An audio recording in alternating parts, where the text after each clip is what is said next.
नमस्कार साथियों, आज हम बिहार हिंदी एजुकेशन में यूजीसी नेट टीजीटी पीजीटी में आने वाले प्रश्न यानी कि यूजीसी नेट हिंदी कहानी से प्रश्न आज हम देखेंगे। जो कहानी है, कहानी का नाम है एक टोकरी भर मिट्टी। कहानी का नाम है एक टोकरी भर मिट्टी। इसी चैप्टर से बहुविकल्पीय प्रश्न देखेंगे। आइए देखते हैं आज का प्रश्न। प्रश्न है, एक टोकरी भर मिट्टी कौन सी विधा है? एक टोकरी भर मिट्टी कौन सी विधा है? ऑप्शन ए कहानी, ऑप्शन बी नाटक, ऑप्शन सी उपन्यास, ऑप्शन डी जीवनी। तो एक टोकरी भर मिट्टी कौन सी विधा है? कहानी है। ऑप्शन ए सही हो जाएगा।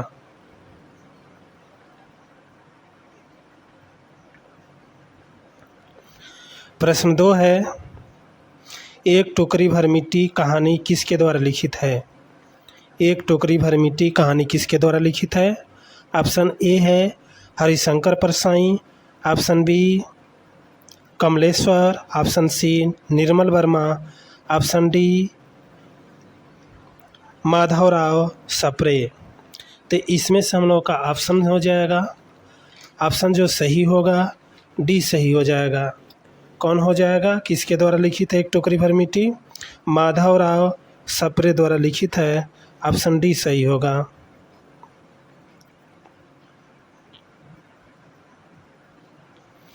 प्रश्न है 3, एक टोकरी भर मिट्टी कहानी किस पत्रिका में प्रकाशित हुई? एक टोकरी भर मिट्टी जो कहानी है यह किस पत्रिका में प्रकाशित होती है? ऑप्शन ए है चांद पत्रिका, ऑप्शन बी सरस्वती पत्रिका, ऑप्शन सी छत्तीसगढ़ मित्र पत्रिका, ऑप्शन डी है बहुवचन पत्रिका। तो एक टोकरी भर मिट्टी जो कहानी है यह प्रकाशित होती है किस पत्रिका में? छत्तीसगढ़ मित्र पत्रिका में प्रकाशित होती है। तो ऑप्शन सी सही हो जाएगा। प्रश्न है 4, छत्तीसगढ़ मित्र पत्रिका के संपादक कौन थे? छत्तीसगढ़ मित्र पत्रिका के संपादक कौन थे? Option A Bhisham Sahni, option B Madhavrao Sapre, option C Chandradhar Sharma Guleri, option D Krishna Sobti. तो छत्तीसगढ़ मित्र पत्रिका के संपादक कौन है? माधवराव सप्रे हैं। ऑप्शन बी सही हो जाएगा। प्रश्न आगे है, हिंदी के प्रथम कहानी के लेखक कौन माने जाते हैं? हिंदी के प्रथम कहानी के लेखक कौन माने जाते हैं? Option A Madhavrao Sapre, option B Jaishankar Prasad, option C Munshi Premchand, option D Nirmal Verma. तो हिंदी के प्रथम कहानी के लेखक माने जाते हैं।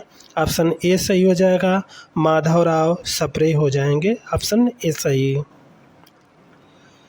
प्रश्न है आगे, प्रश्न 6 है, आधुनिक शोध एवं देवी प्रसाद वर्मा के अनुसार हिंदी की प्रथम कहानी कौन सी है?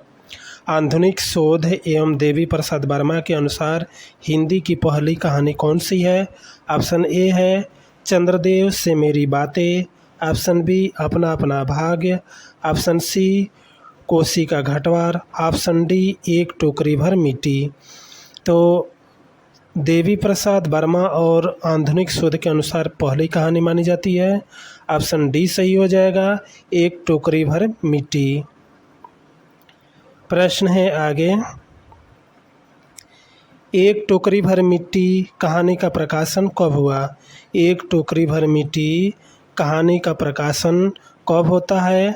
ऑप्शन ए है 1909, option B 1910, option C 1901, option D 1905।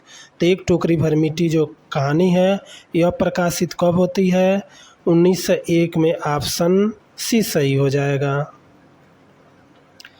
प्रश्न है आगे, एक टोकरी भर मिट्टी कहानी के पात्र कौन है? एक टोकरी भर मिट्टी जो कहानी है इसके पात्र कौन है?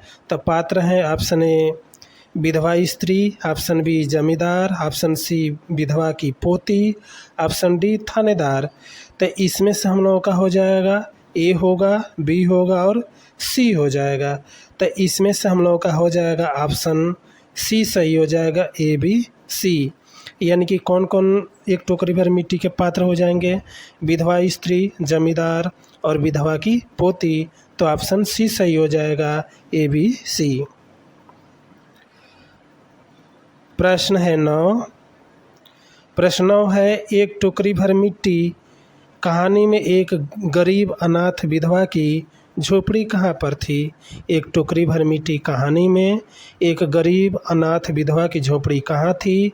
ऑप्शन ए नदी के किनारे, ऑप्शन बी जमींदार के महल के पास, ऑप्शन सी वकील के ऑफिस के पास, ऑप्शन डी थानेदार के बगल में।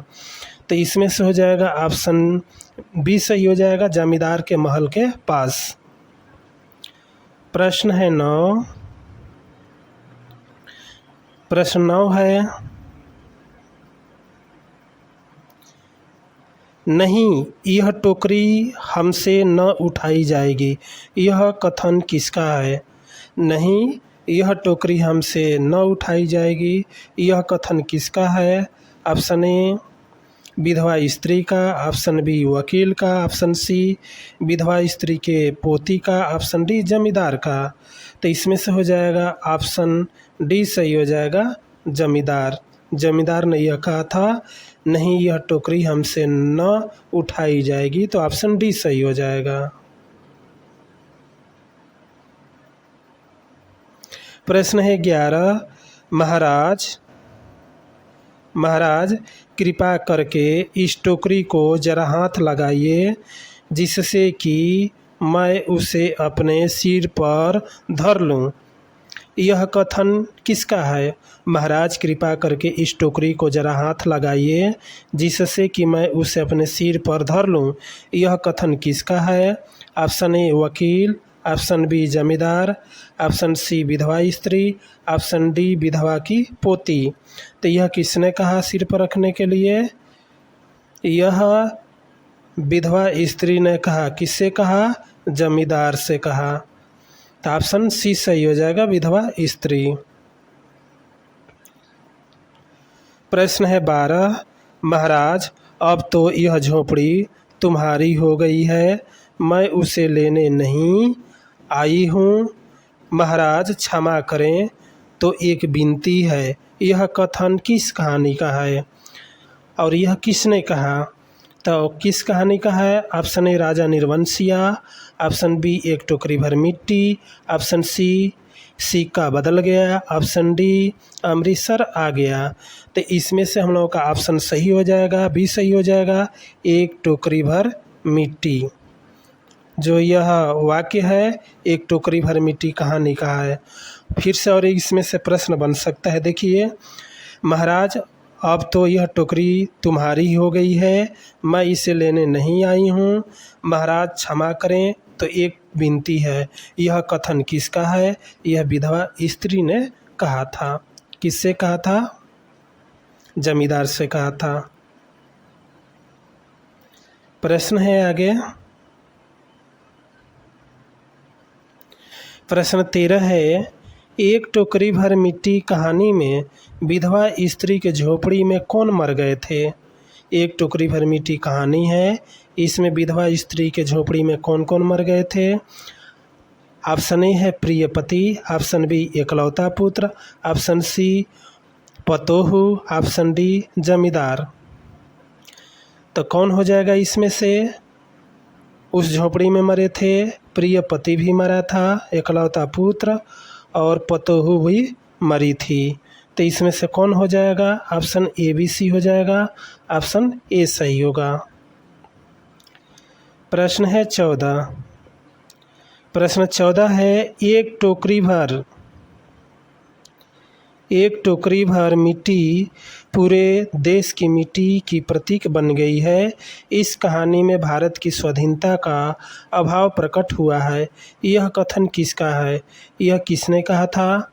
Option A Gopal Rai, option B doctor Satyakam, option C Hazari Prasad Dwivedi, option D Ramchandra शुक्ल।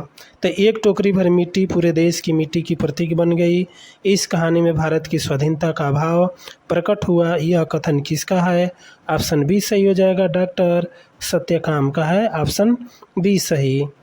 प्रश्न है आगे, माधवराव सप्रे हिंदी साहित्य के सम्मेलन में देहरादून में सभापति कब बने?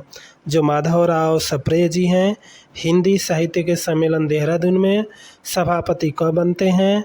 Option A 1920, option B 1928, option C 1927, option D 1924।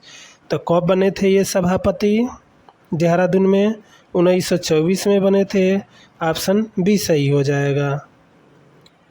प्रश्न है आगे,